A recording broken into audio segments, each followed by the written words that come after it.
Datto unveils backup deletion defense and outlines its plan to be cyber resilient. AMD launches their 3rd gen EPYC processors, and some warnings and advice about taxes coming due. Plus, how good really is Rich's memory? We put it to the test. It's ChannelPro Weekly number 179, Implimacations. Hello and welcome to ChannelPro Weekly episode 179. My name is Matt Whitlock, technology editor, online director, and your host of this fine program for the folks like you. And who are you? You are a VAR, you are a integrator, you are an IT provider, you are a managed services provider. You are someone who really likes to bill customers monthly for services that you provide. And those services, that's not back scratching, it's not dog washing, it's not anything like that. It is IT services, security solutions, consulting, all of that kind of stuff. And the man who can tell you more about what you do day in and day out is sitting across the world from me, I guess. I was going to say across from me, but we're using video software to do this. Ladies and gentlemen, the executive editor of ChannelPro, Rich Freeman. Yeah, and I can tell you, about what you're doing, because I know stuff about stuff, Matt. The more stuff you know, generally is better. Yeah. I've spent decades more than you, in fact, learning about stuff, because it's good to know stuff. I like a lot of stuff. So, Rich, what kind of stuff do you like to know about?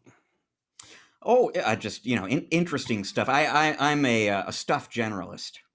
A stuff generalist. Yeah, I like a lot of vague stuffs, and I like specific stuffs. I really like double stuffs, especially Oreos. Those are really, really good. Yeah. So if you're gonna go to the cookie aisle and get Oreos, remember, stuff is better. So get the ones that say double stuff. You're worth it, people. Get the double stuff. Get the double stuff. That's gotta be the weirdest intro ever. Yeah. I gotta tell you. No, we are glad everybody's here and joining us this week. We've got a different kind of show lined up for us this week. Normally on all of our shows, we have a guest slot, and we have an interview segment and a whole bunch of stuff planned. But things kind of imploded this week. And Rich, why don't you go ahead and tell folks why? It's our good friend Mother Nature. So ChannelPro is like the most virtual organization you will ever encounter. I mean, Matt's in the Chicago area, I'm in Seattle. Colleen Fry, who regular listeners know, she's in Boston. We're all over the country, but headquarters is in Raleigh, North Carolina. And the two people who sort of run our webcast operation are both at headquarters. And as you may have heard, and some of you out there experienced this personally, and we hope everybody is okay, but there were some really bad storms that made their way through the Southeast this week, and they made their way into the Raleigh, North Carolina area. So we had a webcast, a live webcast planned, with a live audience and so on, right on top of our usual podcast recording slot. And the folks at HQ were very concerned that they could lose power like before or right in the middle of that webcast, and they kind of needed us to back them up. And so, we couldn't, busy people. We had a guest host lined up. We had an interview guest lined up. But busy folks, they couldn't just sort of reschedule the way we could to do an episode this week. So we will have them both on again in future episodes, and we've got that scheduled. But they weren't able to join us this week, given the late last-minute kind of schedule change. So it's just us. Just us this week. Do we want to give a little shout out to who was supposed to be here, or should we just let it be a surprise for later? I'll go ahead and give them the shout out. So our guest host would have been Dave Seibert, who we last saw at our holiday special, but it's been a little while since he's co-hosted a show with us. So he will be coming back. Actually, in his case, date TBD. We're still trying to nail down a date. There's a date I'm hoping he's available for, but haven't heard back on. And then the interview guest was going to be Joe Contreras from Epson America. He pretty much runs their sales and marketing operation for commercial print there. And he is coming back in a few weeks. We'll get him on the show, and we'll be kind of talking about trends in the print market. It's been an interesting year for printers, right? With everybody working from home. So we'll be kind of talking about how that whole phenomenon impacted the print market, and then what he sees coming up in the year ahead as people are kind of heading back into the office. So that'll be interesting. It's coming up in a few weeks.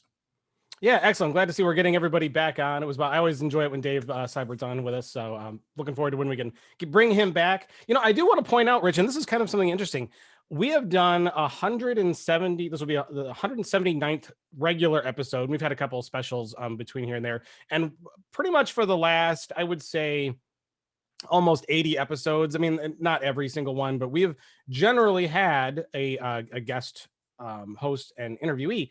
This is the first time in ChannelPro history where we have actually had to cancel on a guest that we had scheduled, which I think is a pretty good track record. It is. We're pretty reliable that way. And yeah, you're right. I can't think of another. I really can't actually think of another instance where we had to even reschedule or something. This is new. It is new, and hopefully, again, you can't predict the weather, so we have to react when our wonderful leader, Mr. Michael Stiggins, says we need you to do this week, and it's like, okay, we will figure it out. So that's what we do. So Rich, what else is going on this week? Anything interesting? What is that, your segue into the news, or are you just kind of looking for what's happening in Seattle? Yeah, just kind of what's going on in your neck of the woods. We got a little bit of extra time to just have a little fireside chat with you and me and our audience who can kind of listen in. Let's see what is going on out here that's interesting. I can think of this or that. Yeah, well, where are you? What the heck? We've got people listening. Let's just dive into a fascinating topic. Where are you on your taxes, Matt? Unstarted is where I'm at on my taxes. Although, however, I do have the software necessary to do it. So it's right on my desk actually, because I got it out the other day. So I'll hold up my little software there. No plug for that particular company. There's a couple of different ones that make tax software. But I haven't actually started it yet. But that's on my list to do over the next couple of weekends when I get time. How about you? Is yours done? Do you do yours yourself? No, actually. So I do my own, I'm responsible, obviously, ultimately for my own return, but I have two rather elderly parents. I'm responsible for their return too. And I outsource both of those returns to somebody else, but I have to kind of pull everything together and organize it for this person. And I have not done that yet. And so that's, it's been on my mind this week. That's kind of what I'm going to be spending a hunk of my weekend doing, is sifting through all that paperwork and so on, and getting it all pulled together so I can send that off. And hey, thank you, Uncle Sam. We have an extra month, it turns out, to do all that. They extended the deadline this year, so the time pressure maybe isn't quite as intense. Oh, I didn't even know that. So I learned something new today, but I still want to get mine done in the next couple of weeks. What's going on event-wise out there, Rich? What's happening in the industry? Event what? You know what? It's a I was talking with Eric Simpson, my co-host on the 5-Minute Roundup, about this just yesterday, actually. March is normally a really busy event month in a normal year. Like January, almost nothing happening, a few things in February, and then March is really when everything opens up, but not this year. And the reason for that is there's a long plan, as we know well, there's a long planning cycle for events. And everybody sort of understood last year that it's still going to be kind of uncertain. The world is going to be in an uncertain place around March. So a lot of events that would typically take place in March are either happening online, or in a lot of cases are just being pushed out into later in the year. I think like October, November, December even, which is normally a very low event month, I think they're going to be crazy this year because of people kind of delaying the stuff that they normally do. But as a result, not much happening this month. CompTIA did their Communities and Councils Forum this week online. A second year in a row that they did that, but not nearly as much stuff going on this time of year as there would be. It is a long planning process, so I'm not surprised we're going to see still a lot of online events over the next couple months. Same with ChannelPro as well. Now we've got a couple online shows coming up, and including what was going to be our first regional physical show, which I think we have some changes there that we could talk about real quick. Yeah. So we have a series this year. So we're doing an event every month through the end of the year. Some of those are just planned to be online only from the get-go, and all the events that we've done so far this year, and we've done 2 so far. We have another one coming up at the beginning of it. Was April 6th or April 7th? I should know this, I but think we the have a show. 6th, if I remember correctly, but we should Okay. probably double check. Um, and that's going to be an online only event. But beginning in May, we have a series of 6 events that we'll be doing over the course of the year that we are positioning as hybrid events, meaning that local regulations permitting, we would like to have a live in-person audience and then also stream the event out to a virtual audience too. The first of those 6 shows is right at the beginning of May, I think May 6th. It's still actually aimed at our audience in the Chicago area and that general Midwest part of the country. Up until this week, we were kind of hoping that we would, be able to get some people into a hotel ballroom with us. We had to make the call this week that that's just probably not going to be safe or legal or whatever by beginning of May. So that will be we're still doing the show, the exact same content. But that'll be virtual only. And then, fingers and toes crossed, the other 5 events in the hybrid series will all actually have some people in the room with us. Yeah, it's my luck. It's the one show that I could have driven to. Yeah. Which is only supposed to be like an hour away, hour and 10 minutes, 15 minutes or so from where I live. And that's the one that gets canceled because basically it was local restrictions. We can't, there was at the moment, there was like a current limitation of 50 people in a space. And by the time you stack up the ChannelPro team and some sponsors, and it's pretty much it. So Yeah.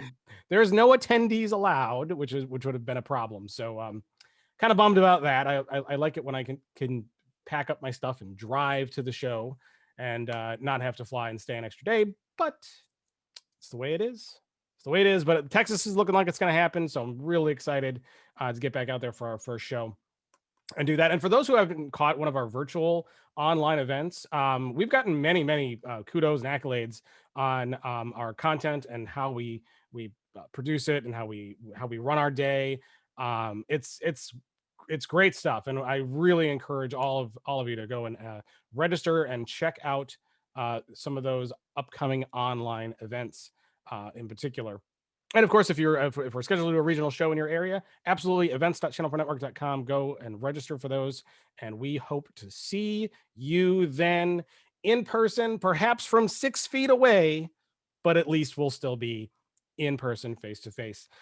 Rich, there's another event that's going on right now, actually, and that is the Channel Strong Tour.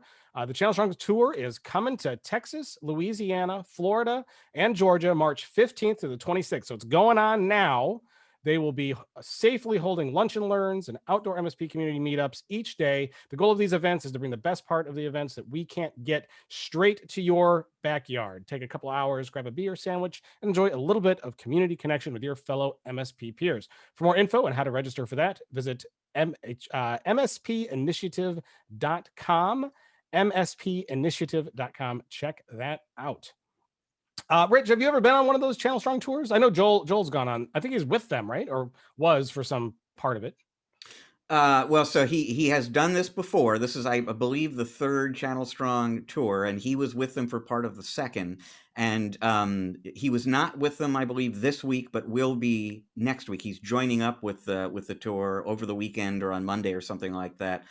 And the last time he went out, he shot some video with attendees. We had him on the podcast to talk about it, so we might want to bring him back on after he's done with this and get some impressions, what he heard in the road, what's maybe different this year from last year, etc. Yeah, and for those listening, hey, if they're stopping in your area, they're going on right now. Go and meet Mr. Joel Zaidspinner in person. Give him a wave, give him a shout out, tell him you're a big fan of Channel Pro Weekly. And that would be awesome. And hopefully we'll get him on after the tour concludes so we can check out some of the things and get his experience.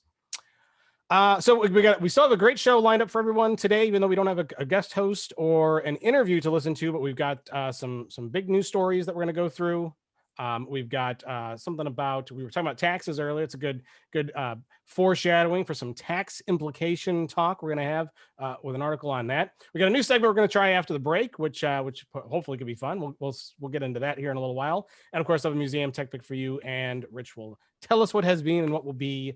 Strap in, folks. Even though there's no guest, we're still riding this train off into the sunset, and it's going to be a wild ride. So hope you're all ready. Rich, Datto has unveiled some backup deletion defense functionality. Tell us about that. Yeah, so this, and interestingly enough, this I will probably refer to this as a new feature, a new technology at various points in the spiel here. But they've actually been doing this for the last 4 months or so. They just really haven't called attention to it. But it is a feature in addition to their business continuity, disaster recovery solutions. And the idea, obviously, attackers know that backups are an essential protection against ransomware attacks, and so quite often, what ransomware scripts, ransomware programs will try to do is find the backups and delete them. And there are all sorts of different things that Datto and other companies like Datto do to prevent attackers from doing that. And I mean, there are certain kind of default settings and alerts and things like that Datto has built into its products. And they've got this, ransomware detection functionality they relatively recently added to their RMM platform. So they have a number of different ways that they try to prevent backups from getting deleted. But nobody is 100% at anything, and there is always that possibility that backup, somebody can get through all those other defenses and delete a backup. And so what this cloud deletion defense does is automatically, continuously backup or copy the local backup on the local Datto appliance to the Datto cloud.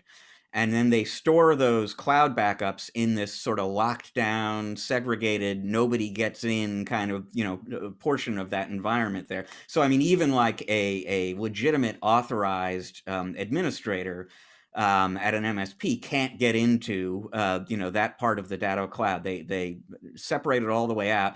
And the idea is, again, if a ransomware attack successfully deletes the backup, there is this backup to the backup available for some period of time after the data is captured. And Datto will not say how long they retain those backups because that's potentially useful information to an attacker. But for some period of time, you have that ultimate, final, last line of defense. This is just a new feature, and it's part of the solution that you're already paying for. They're not charging for this. There's no storage fee connected to it that I'm aware of or anything like that. It's just really one more way that they're kind of trying to make sure that they're protecting folks from ransomware. I should say Axient has been doing something like this for a year plus. This is very similar to something that Axient calls air gap.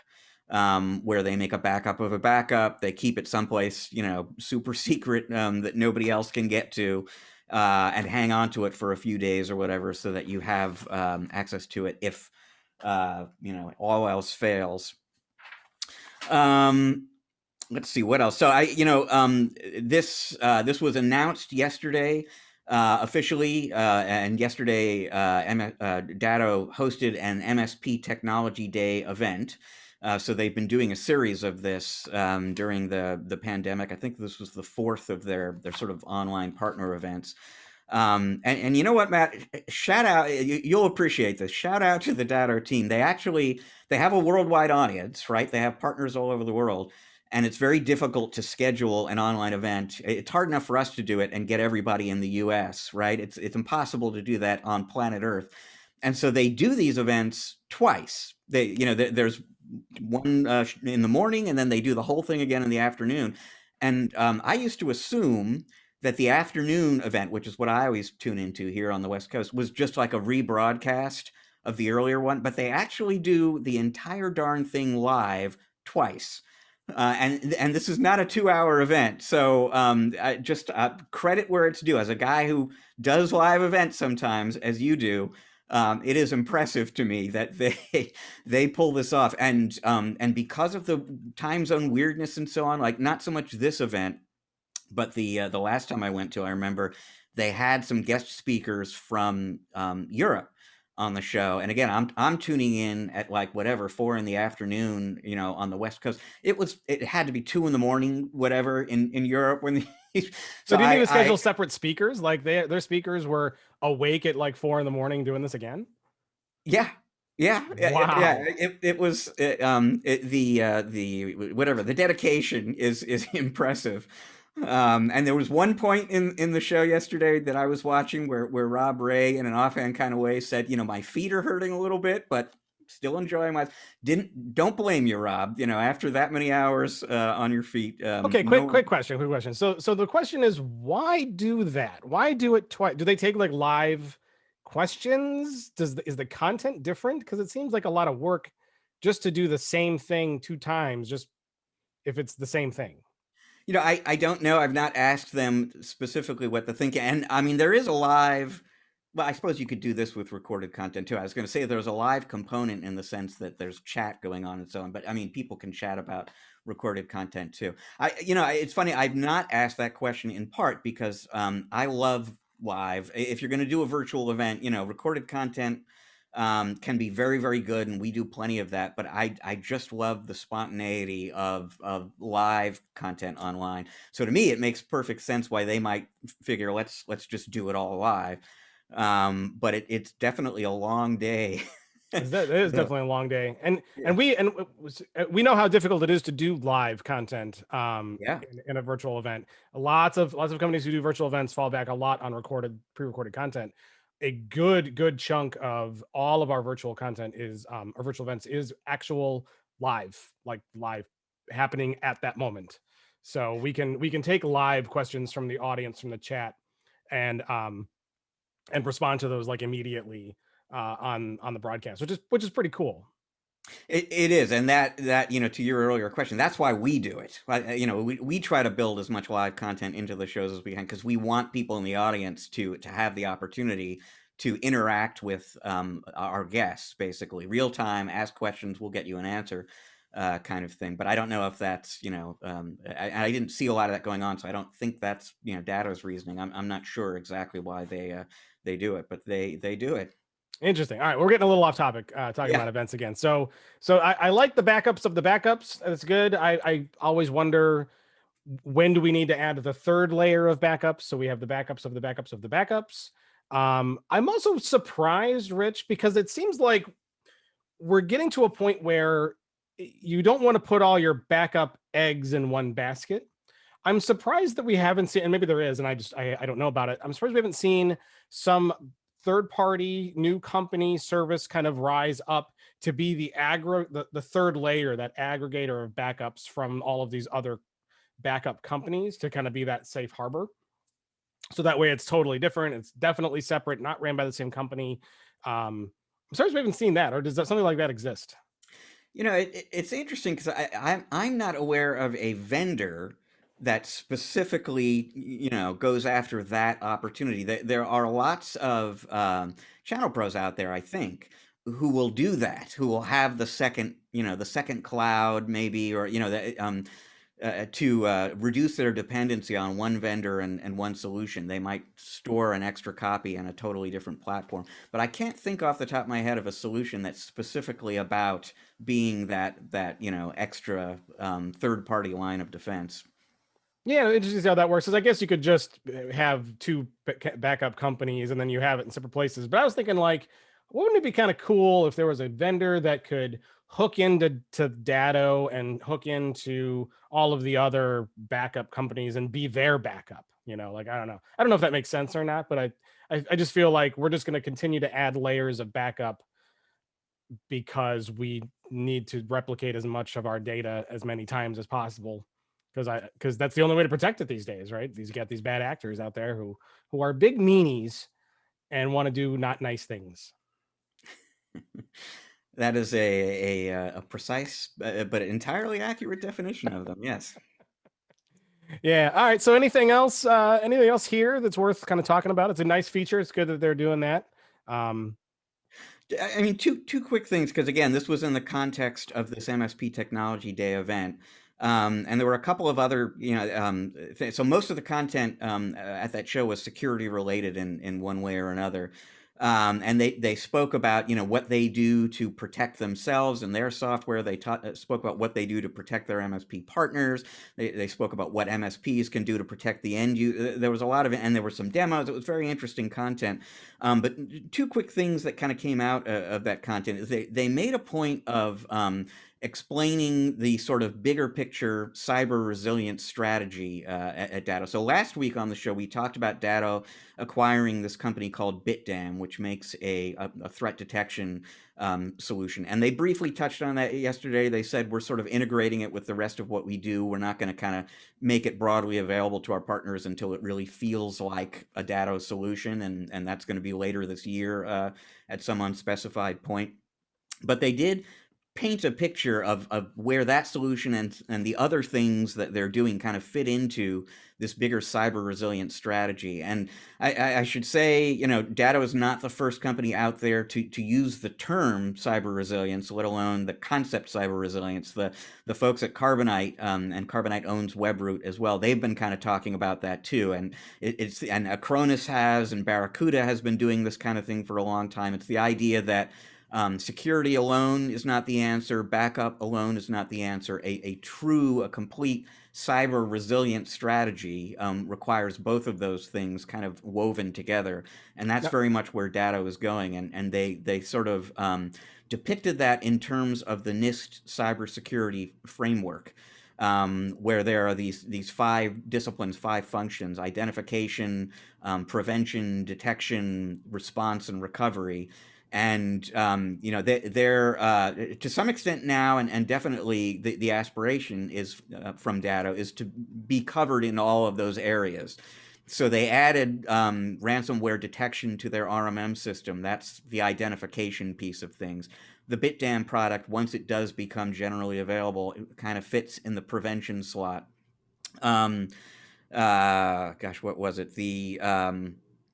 I'm sorry. The Datto RMM, just the Datto RMM system is the identification piece of things in terms of alerting and so on. The ransomware detection is what fits into the detection and the response part of that series of 5 disciplines, and then obviously their BDR solutions fit into the recovery zone. So they really are working towards having a complete and comprehensive cyber resilience kind of strategy, like other vendors in the industry are talking about. That was one thing that was interesting to me. So now, Rich, are you positive that cyber resilience is not trademarked? Because I want to make sure that Datto or us doesn't have to give somebody a nickel every time we say it. I'm not positive. I'm sure they are positive, though. I'll bet they checked that out.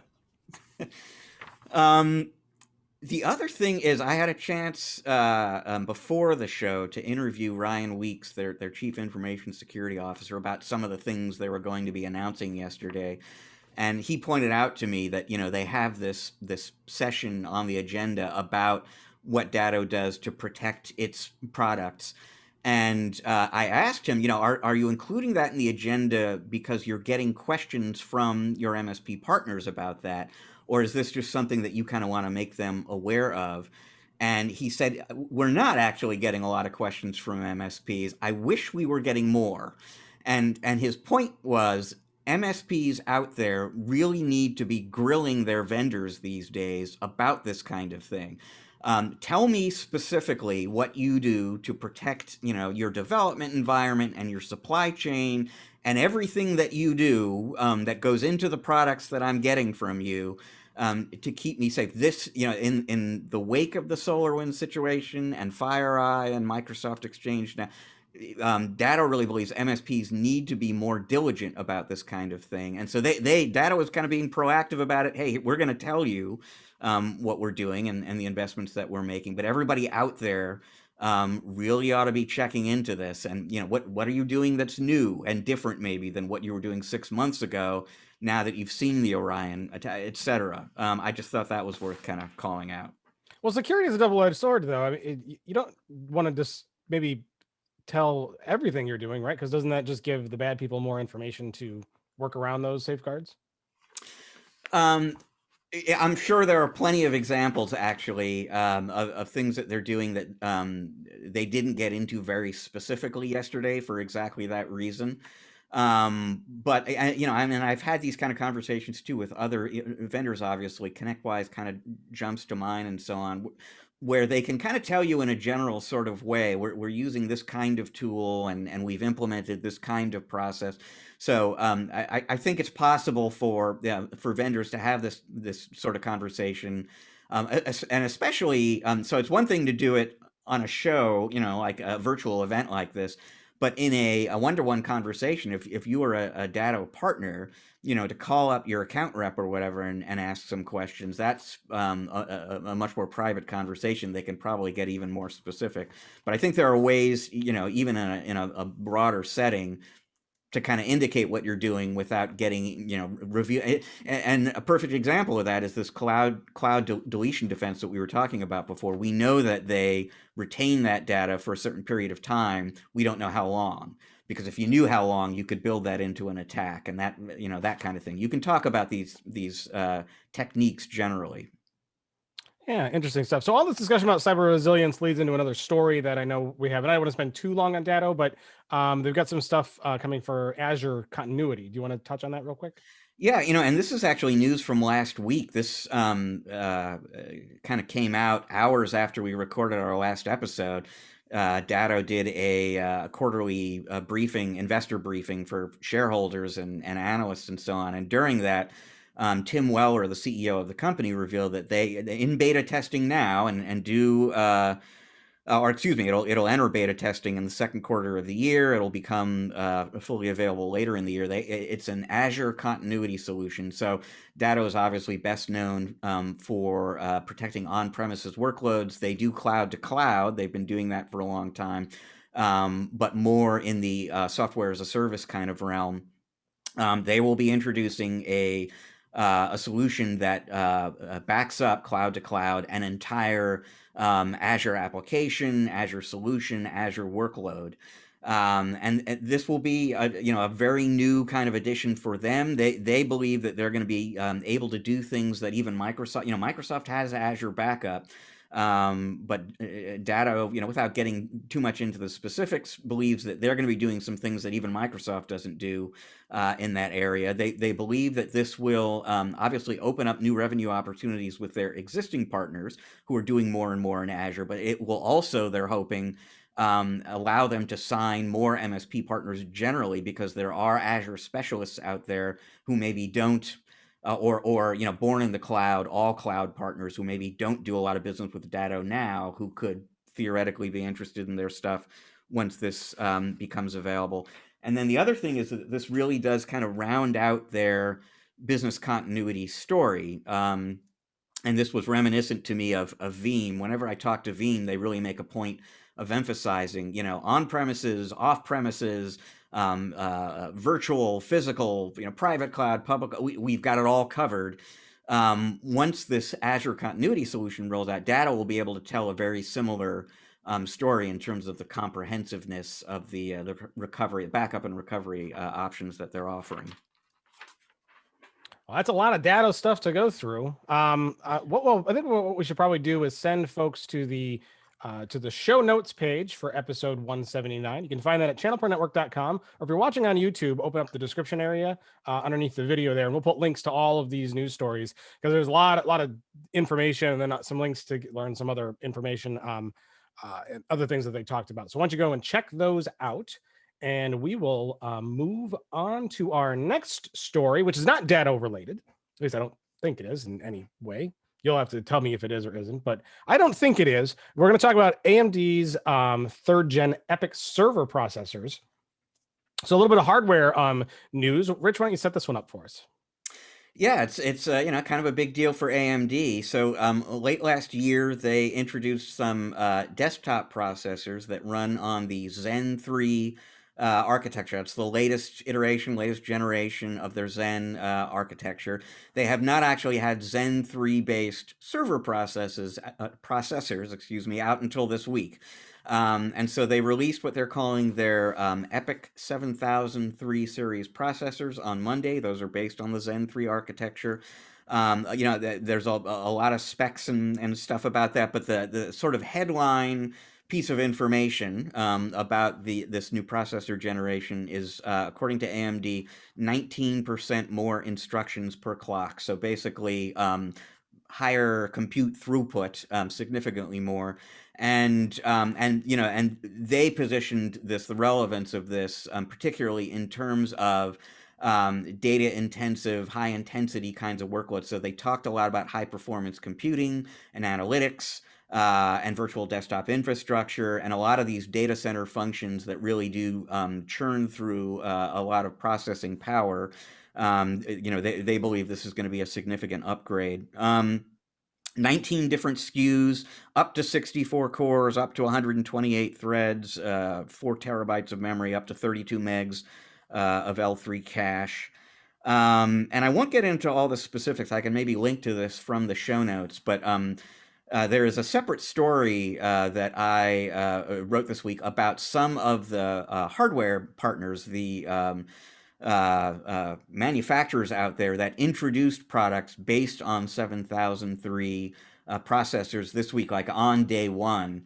And, it was pretty much everyone. If you're AMD, it's like pretty much everyone you would want on that list was on that list. Dell, HPE, Lenovo, Supermicro, Cisco, and those were like just the ones that I wrote about. There were other companies out there that had solutions to announce or roll out on day one of the launch. It is a further sign, basically, of the amazing kind of AMD story from recent years in terms of how they have really, I won't say catapulted ahead of Intel, but really kind of brought themselves to parity with Intel in a lot of ways. And the traction that they've gotten with OEMs as a result.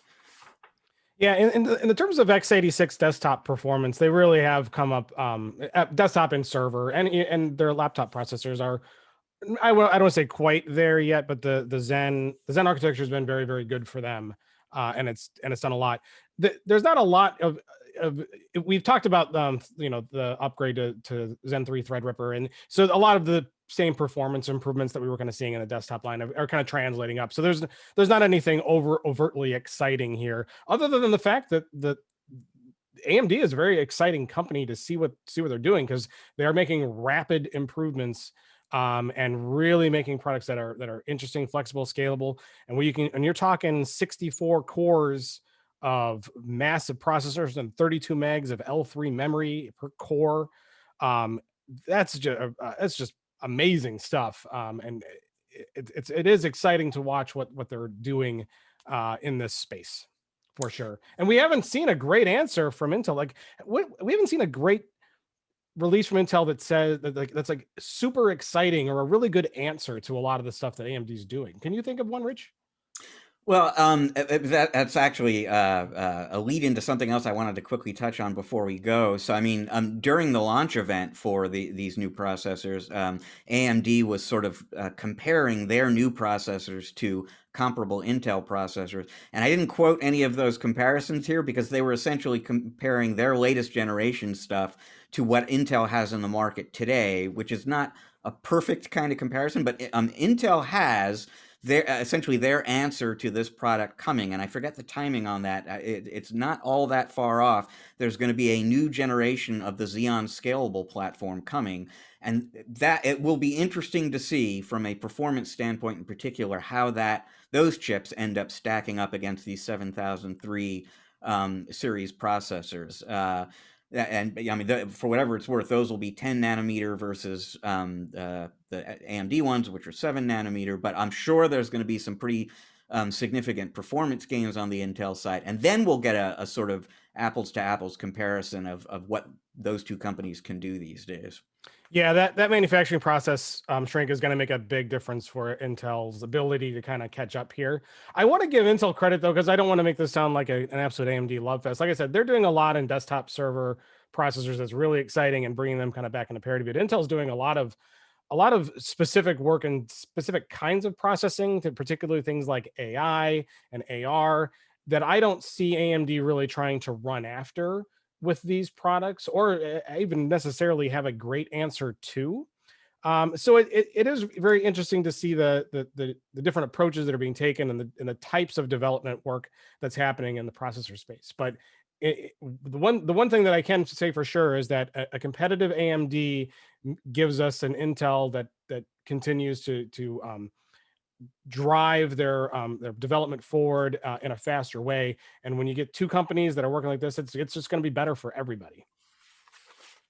Yeah, I completely agree. Yeah, more choices, more options for our readers and our listeners. More, greater flexibility in terms of suiting the processor, suiting the device to your customer and their need.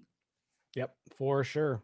So good stuff here. Lots of numbers. If you're a numbers fan, you like percentages and you like to see things that are faster, better. This is definitely the news article for you.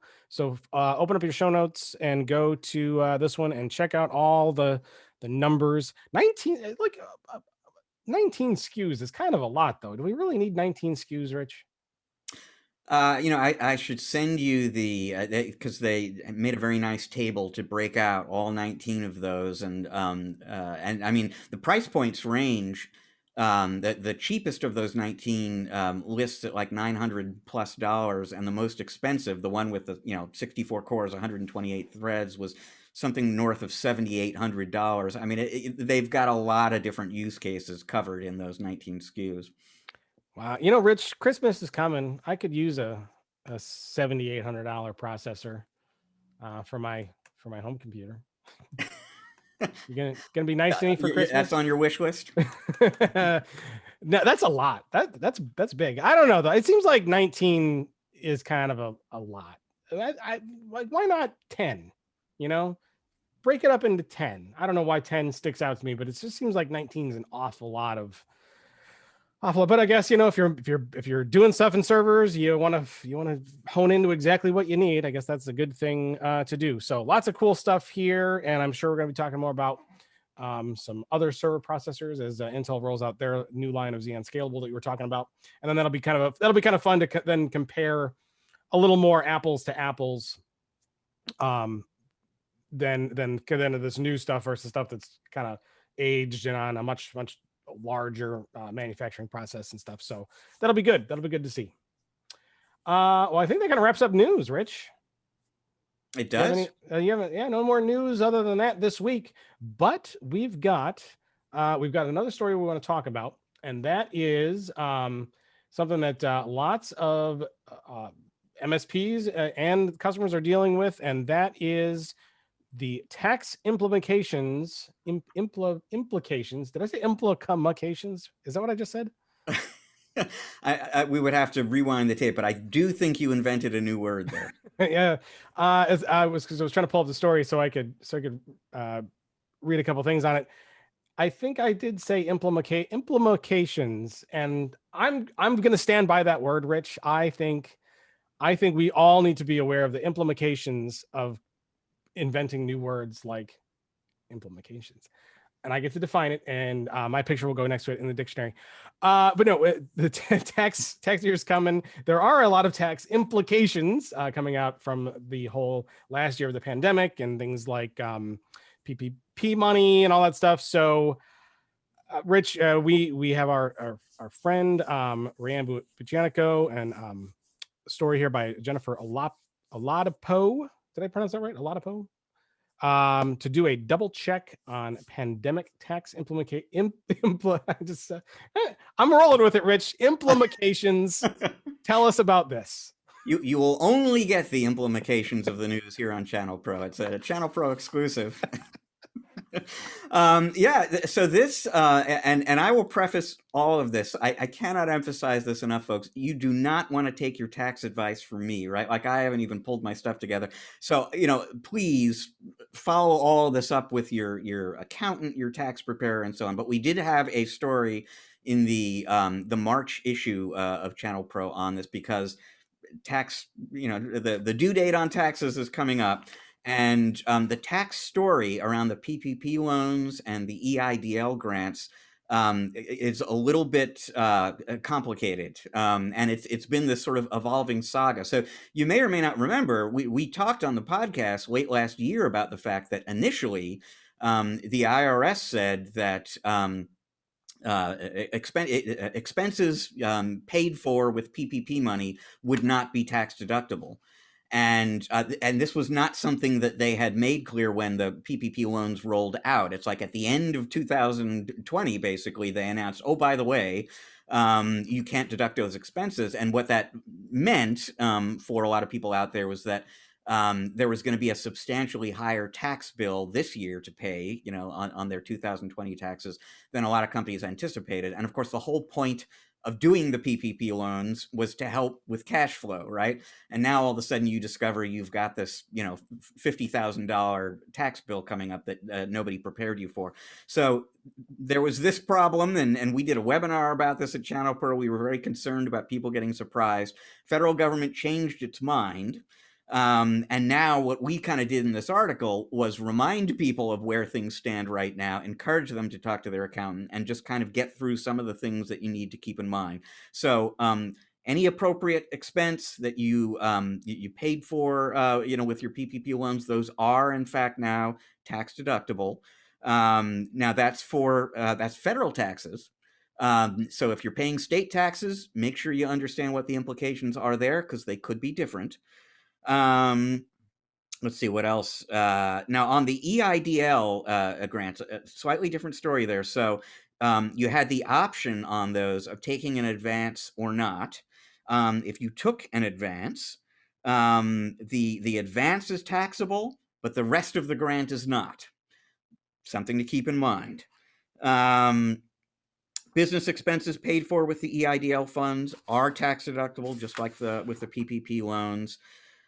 Here's an interesting thing. This came up in a webinar that I did with Rayanne. You mentioned Rayanne Buccianico. She's been our co-host on the show before. She is, absolutely always our go-to on anything tax related in the channel, because she's just an incredible authority.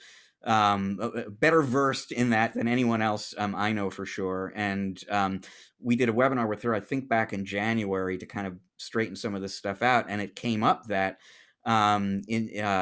through some federal legislation, employers who, and I'm reading this straight out of the article because I want to get this right, employers who maintained headcount despite revenue decreasing 20% or more are eligible in 2020, are eligible for a credit of up to $10,000 per quarter. And the per quarter piece of that is important. And again, confirm this, but I believe the way that works is if you kept your headcount steady despite revenue decreasing 20% or more in a quarter, you can take this $10,000 per quarter credit. So if your revenue was down 10,000 or 20% for the year, I think it's a different kind of rule or something. But that's something that not everybody knows about, and it's definitely worth investigating. If you had a rough patch last year, there might be a way to at least get a break on your taxes from that. What you're saying is that stacks. If it's 2 quarters with 20% decline in revenue, but the same headcount, you'd get a $20,000 credit. Right. Yeah. Oh, okay, cool. That's good. Yeah. I don't think a lot of people know that. I didn't know that. I didn't really need to know that. I'm going to say that, but I know now. Yeah. Yeah. No. And, there's lots of that stuff going on. So again, this is not a usual tax year. Definitely worth talking to your financial advisors. It's also, and this came up in the article, it's worth talking to your customers as well, because the same rules and regulations that apply to you apply to them if they're small businesses who got a PPP loan or an EIDL grant, and there are opportunities for them through technology spending they did with you to get some tax savings. And even if it's not technology related, how grateful will your clients be to you if you point out this $10,000 quarterly tax credit that maybe they didn't know about? So I was just going to say that. What an opportunity for you to reach out and talk to your customer, and not trying to sell them something, but just saying, hey, I'm your partner. I'm your trusted friend. I'm here to help you. And here's just one of the things that we learned that we can share with you that might benefit you. And that's it. What a great way to build trust into that partnership. Yeah, great stuff. Make sure they know. Make sure they know, and make sure you tell them that you heard it here on Channel Pro Weekly. And thank Miss Rayanne Buccianico for sharing that little tidbit with you as well. So lots of other texts have been here, and it's funny because I said I didn't need to know this stuff because I don't, but this is definitely stuff, folks, that you need to know, and things that you need to communicate and think about when you're doing your taxes. Any other important tips here from either Miss Rayanne or Miss Susan Bradley? No, those are the big ones. You always have a link to the story from the show notes if you want to read more, and I'm sure there's tons more information about this year's unusual tax season online too. Oh, I'm sure if they could do anything to make it more complicated, that has definitely been done. So if you definitely want to, I'll end it with something here that they say engage a CPA or tax professional this year in particular to get this stuff squared away, because this is stuff that can come back to bite you in the next couple of years if you don't do it right now. Fun stuff. Good article, Rich. I think we're through our stuff. I think we're going to take a break. What do you think? Let's do that. Let's take a break, folks. We're going to take a break. When we come back, I've got a fun new segment we're going to try to play with Rich. We'll see how this goes. Could be fun, could be a disaster. You'll have to join us on the other side to find out. Plus, I also have a museum pick and a tech pick, and we'll have our other regular end of the show features. So stick around. We will be right back.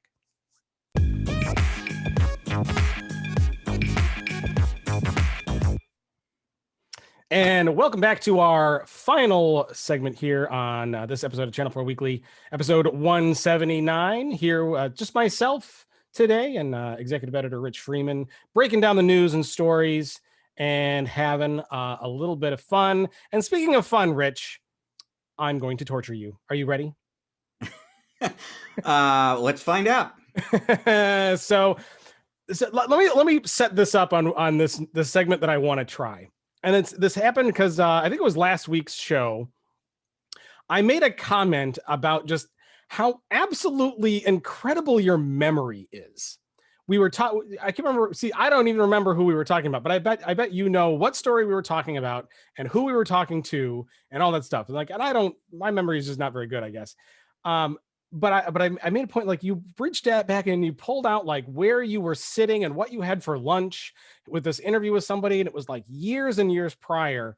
And this is not like an isolated incident. You do this all the time. You like come up with some relation to a story and an interview you did with this other person, and it wasn't like it was 2 weeks ago. It was like 3 years ago, and you remember it all with stunning clarity. So I have come up with a segment to test your memory and see how much you can really remember, especially on the fly.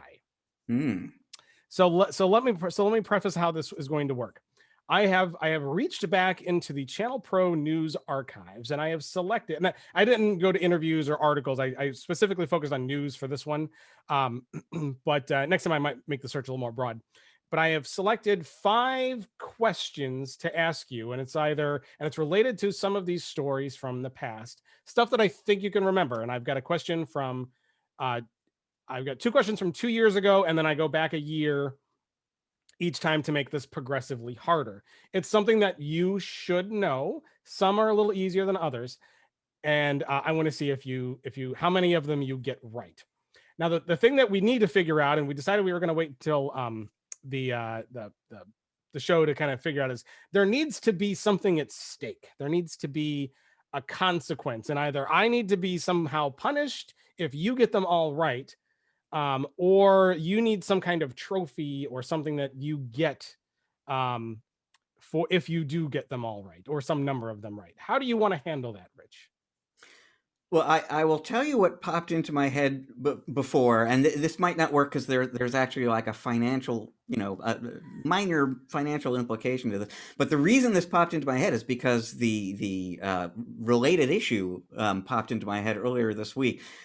So totally unrelated thing, every year my source, my connection to Girl Scout cookies is Matt's daughter, right? And I count on this because I love Girl Scout cookies, and she is the way I get those every year. And honestly, Matt, a few days ago, it popped into my head, when is Girl Scout cookie season? Has that already happened? And it's like I got nervous because I get this email, every year that says, here, click this link to place your order. And it doesn't really look like a normal, it's the kind of thing that I could legitimately or accidentally delete. And I got a little nervous. What if I accidentally deleted this would be a problem. But then, so Girl Scout cookies and your daughter, this has kind of been on my brain this week. And I thought, if I get all 5 right, maybe there's a box of cookies in it for me. We might be able to do that. The other thing I was thinking, I like the Girl Scout cookie ideas, but I can't get those year round. And if we do this segment more often, we might have issues. But I was also thinking we could have a running total, in that for every question you get wrong, we have like a little dollar tracker that we can keep going, adding to and subtracting from. And if it stays positive, then that's how much you have to spend at the bar the next time we get together in person. So we can have that. So, and then if it's on the positive, like if it's on the positive side, I would have to spend that on you. And if it's on the negative side, you would have to spend that on me at the bar. I love that idea. It also makes me a little bit nervous because this is either just going to generate an endless series of drinks for you, or maybe for me. So I suppose, we'll find out. We'll find out. So I think we can tweak the terms of the agreement as we test out this new segment, is what I'm thinking that we're going to do. But let's just track the number of right and wrong. And then we do have to have a Girl Scout cookie discussion, because I do think you missed the email, because cookie season happened already. But you might still be able to get them. So I got to look into that for you. And maybe there'll be a box of cookies in it for you for this first one, and then we'll track that. But folks, we'll keep you apprised of what we do, because we want this to be something fair, where like because if he gets like all of these right, I'm just setting myself up for too much punishment.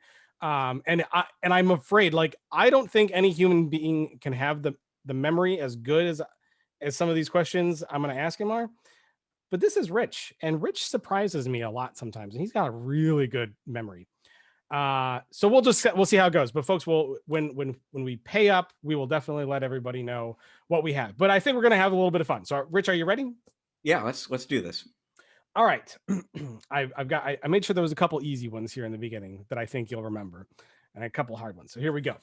In March 2019, Pulseway added which managed services software vendor to its global technology integration program? Which company was it that they added or integrated with? Pulseway, huh? I'm in trouble already. March 2019. Oh, gosh.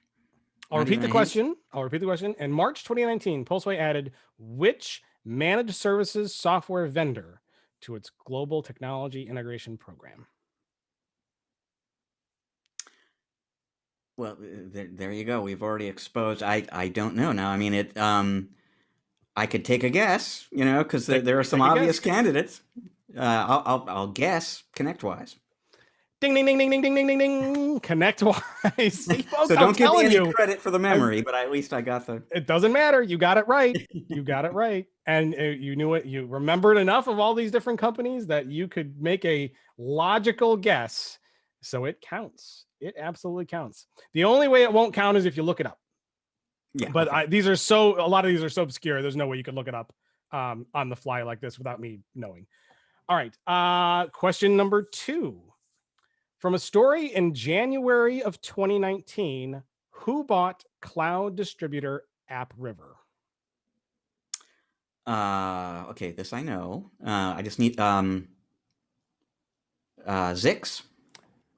Ding, ding, ding, ding, ding, ding, ding, ding, ding. It was Zix. It was Zix. 2 for 2 so far. 2 for 2. All right, now we're gonna get a little more difficult. Okay, we're gonna go back in time a little more. Question number 3. SolarWinds filed for IPO in 2018, where John, I always get this wrong, Yeah. Oh, okay, good. I always want to say Pagluica, and I know that's not right. where John Pagliuca told you that it would not impact their customers one bit. I believe this is a conversation you actually had with him. Where did this conversation take place? See now, and I should say, details from old stories, like the thing about Pulse Wave, like I'm not always, even a month or two later, sometimes I forget that stuff. But this kind of thing, I just, for whatever reason, it doesn't go away. I in my mind's eye, I can see myself sitting in this room asking him the question. So this was at a SolarWinds MSP partner event in I'll say Phoenix, but I think it was actually Scottsdale.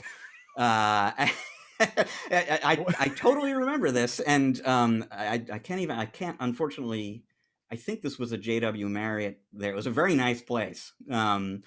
And this was during a sort of press gaggle that they did. We were in this room at a sort of U-shaped table, and John was at the head of it with some people. And yeah, I remember very well that coming up.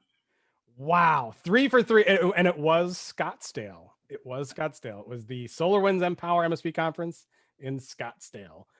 3 for 3, folks. I'm losing big time here. All right, let's go a little further back now. In 2018, this was earlier in 2018. This company named John Walters as first senior vice president of global sales. What company was that? John Walters, boy, if you're listening, John, my apologies for not knowing this immediately. I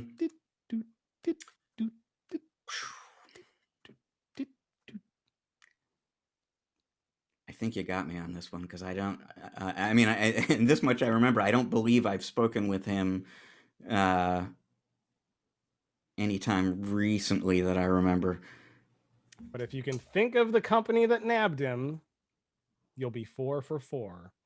I need to get like a timer or something. Yeah. Can't let you sit and think forever. Yeah. I'll give you 10 more seconds. Senior Vice President, Global Sales? Global Services. Global Services. Global Services. No, I think you got me. I'm not sure. And PAX 8 was the company. PAX 8 was the company. Sake. Yeah. All right. But so far, 3 for 4. That's still really good. Really good. Now let's see. This is one this one might be kind of unfair, because I don't know, because sometimes when you get like press releases and stuff, it already has like quotes built in. But you often do on a lot of news sources reach out and like have conversations and get ChannelPro quotes. We do a lot of original reporting here, so I don't know if this was a conversation you had with this person or if it was just a quote that was in a press release. So this may be an impossible one for you to answer, but we're going to find out anyway. Let's see what happens. In 2016, going way back, Hewlett-Packard Enterprise introduced flash storage into products aimed at SMBs, called the one that they released then was called the SimpliVity 380. At the time, they urged customers to rethink their network as well by stating it doesn't make sense to buy a Ferrari and then run it on a dirt road. Who at HPE said that? Oh boy.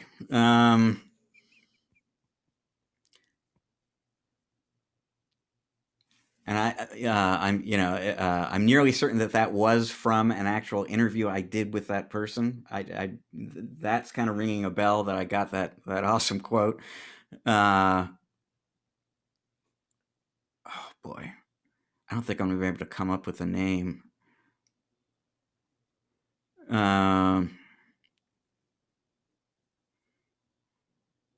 Yeah, I don't think I can come up with a name.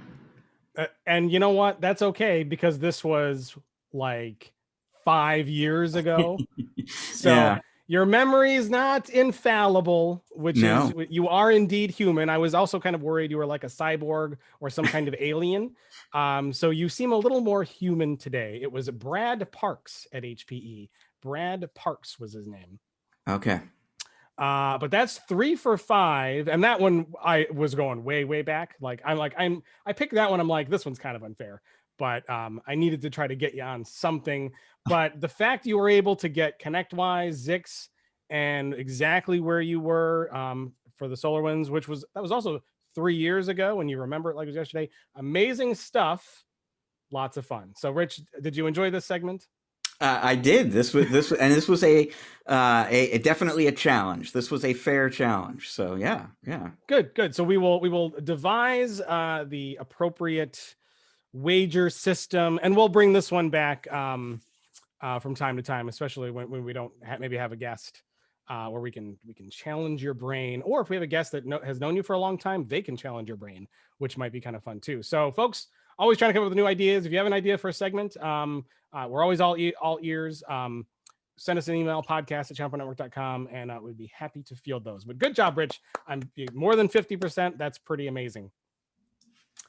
All right. Moving on from that, it's time to go into our museum pick.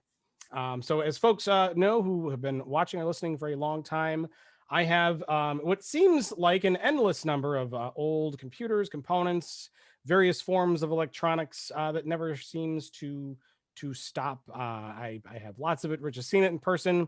I call it a hobby. My wife calls it a severe mental problem. Either way, it's something that you can benefit from, because I get to pull out this old stuff and talk about it. And now, Rich, and we've alluded on the show that a couple things are happening here in the Casa de Whitlock here, is that we're doing some major purging, and a lot of this stuff is on the way out the door. I'm going to retain the museum, especially where I have like the cabinet with the shelves, and a lot of that stuff's going to stay. But particularly the stuff that takes up a lot of space, like the old computers and desktops and boxes of components, like some of that stuff's going to go, because as much as I personally like the idea, knowing that I have probably 50 10100 network cards in a drawer box somewhere, I really don't need 50 10100 network cards, and nor is it interesting to talk about various forms of 10100 network cards. So as I get rid of stuff, I'm going to be showcasing the more interesting ones here on the show, and then we'll go out, and then eventually, Rich, someday, like, we're going to have to look out beyond stuff that I have physically hoarded over the course of my life, and just pick out some interesting old things to discuss that I don't have, that we really should address, because there's lots of really cool old technology and milestones that we could talk about and look at that I just don't have here. And I don't want to hold us back, Rich. I don't.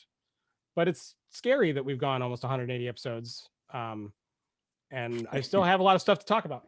All right, so my museum pick this week is an old little computer that I'm getting ready to send to the technology graveyard that is not the basement, but is indeed the technology recycler.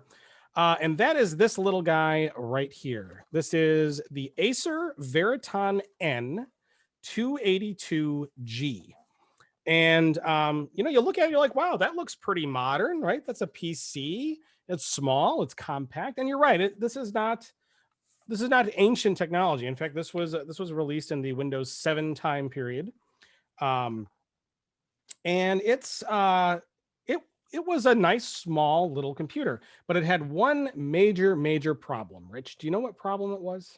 No. It was dog slow, and I'm going to say that word because it was pretty slow even at the time that it came out.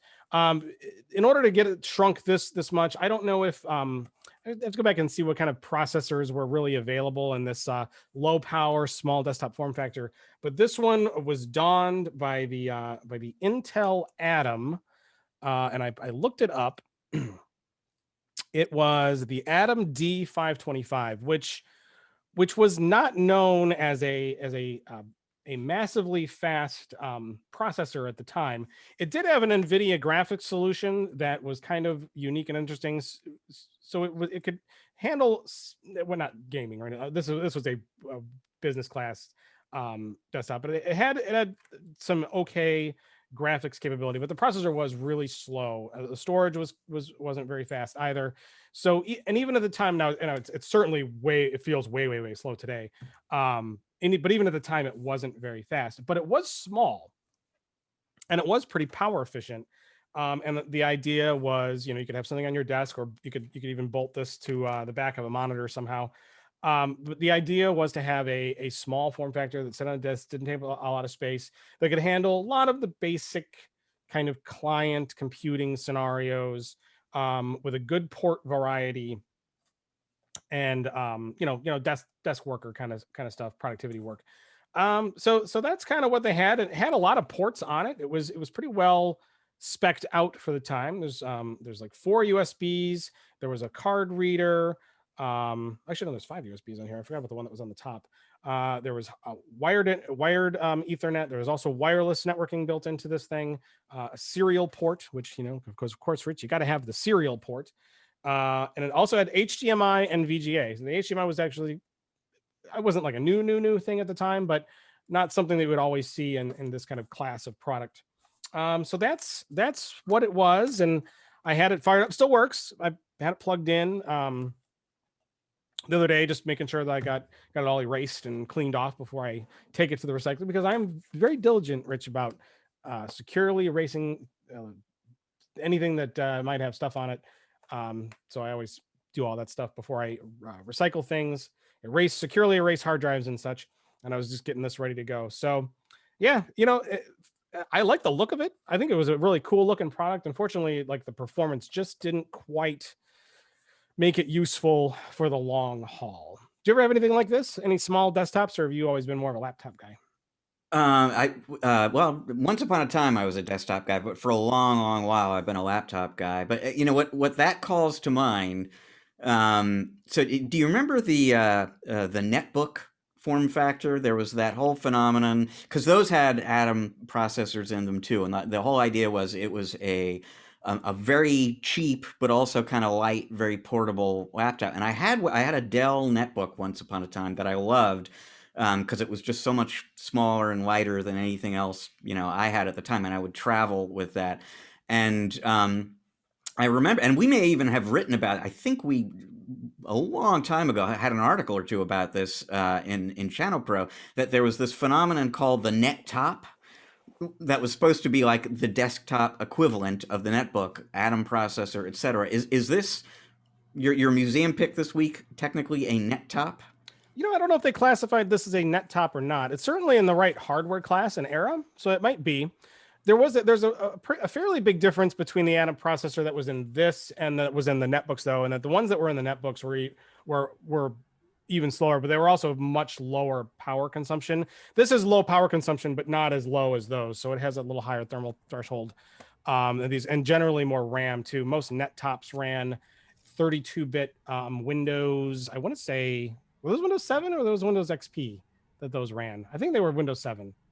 Right, the early one, yeah, it was early Windows 7 stuff, but they were generally 32-bit, so they only had 2 gigs of RAM in them. It was another thing that made them really slow.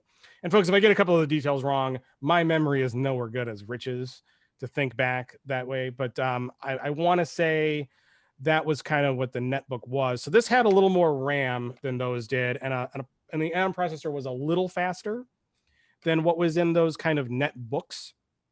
But it still was not. I wouldn't call it, as this as anywhere near like good laptop, or even not even close to desktop class performance. But it was cool, and it did work. It ran Windows 7. The 60, you could get it with either the 32 or the 64-bit. Most of these got sold with the 64-bit edition of Windows 7. But you could also originally buy this. This will tell you what the age of it was. You could order this from Acer with Windows XP on it as well. So that was still when XP still had a pretty good foothold in the market in the Windows 7 timeframe, especially in business, because there was a pretty long period of time for businesses to go into Windows 7. But it was cool. It had a nice look, and it was small, especially for the time. So that is going to lead me into my tech pick, Rich. And while this was then, there is also the Veriton N series, believe it or not, today. So I thought, well, what fun we could have if we talked about the Veriton N 4660G. And I'm going to try to pull a picture of it up here. I got to find where I put it. Where did it go, Rich? Stall. Please stall, Rich. So has the Veritron product line had a continuous history all the way since? I believe they have kept this around because most companies have a like a thin line like this. So if I was gonna if I was gonna come up with the modern day equivalent to something like this that wasn't in this Acer line, it would be like the Intel Nux, the Lenovo, their small one. What's their small one called? It's escaping me. The Lenovo Smart. Oh, yeah.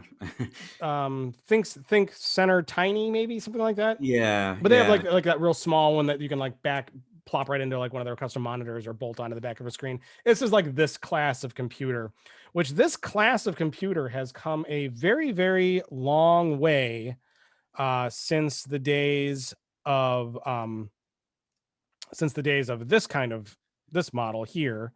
So let me pull up a photo. I got it here for you, Rich. Sorry everybody for the delay. I thought I had this ready. But there it is right now, the modern day Veriton, and they got a couple different looks and models. This one would be more akin to the one you see there on the left. But still small. Actually, I like the look. I thought the look of this one was kind of cooler, but these have much higher performance processors in them than what the one that I was kind of here sporting shows. Wi-Fi 6 is built in. You can get these with up to an Intel Core i9. I believe that's the mobile part, not the desktop part. But they've got whole bunch of hardware in here that's a lot higher performance. Here's the kit. You can show it backed onto the back of a monitor. So lots of cool stuff like there to see.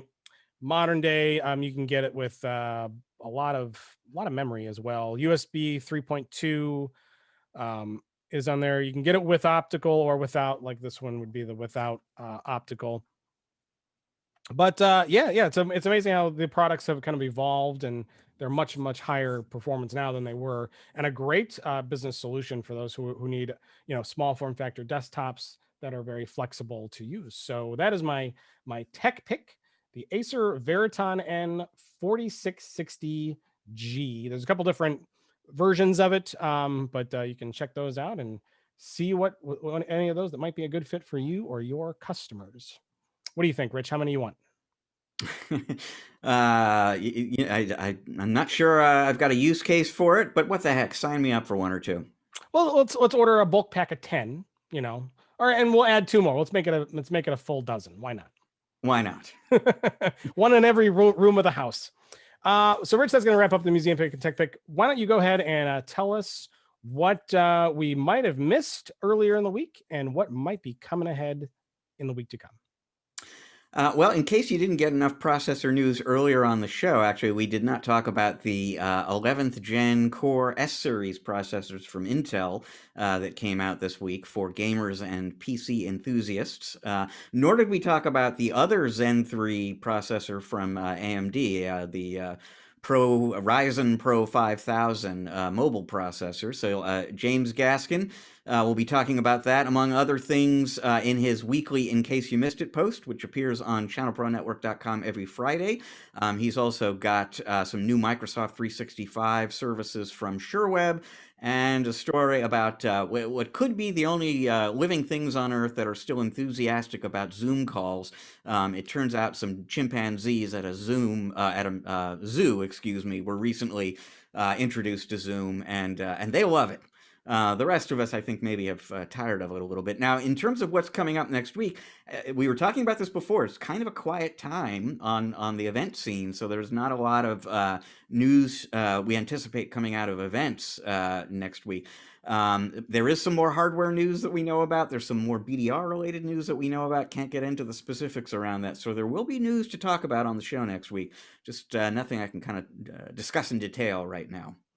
And barring any other major natural disasters, who are we going to have on next week, and what kind of interview should we look forward to? Right, yeah, assuming no earthquakes, volcanoes, etc. Our guest host is Chris Placell from Red Knight Consulting. who has been a guest speaker for us at numerous events. He's one of the most kind of with it, leading edge cloud partners we know, and looking forward to having him on as our guest host. And the interview guest is somebody you know well, Matt. That's going to be Ted Roller of Zomentum and CryptoStopper.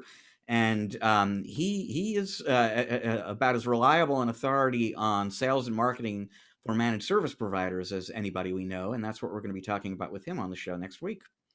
Looking forward to that. Always love talking to Ted. He's you're right. He's an absolute authority on that. Super smart guy.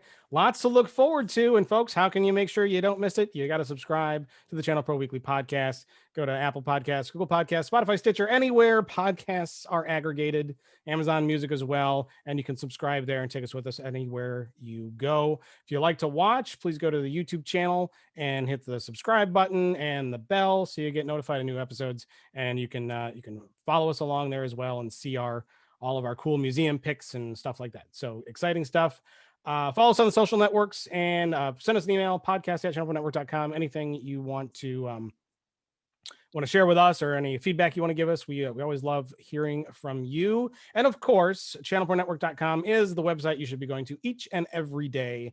Set your web browser as your homepage to there. There you'll find all the latest news, articles, white papers, resources, webinars, events, all kinds of stuff that is going to help you grow your business, do your business, have your business be better, and make you better as well. So check that out, and we will see everyone in episode 180 next week. See you then.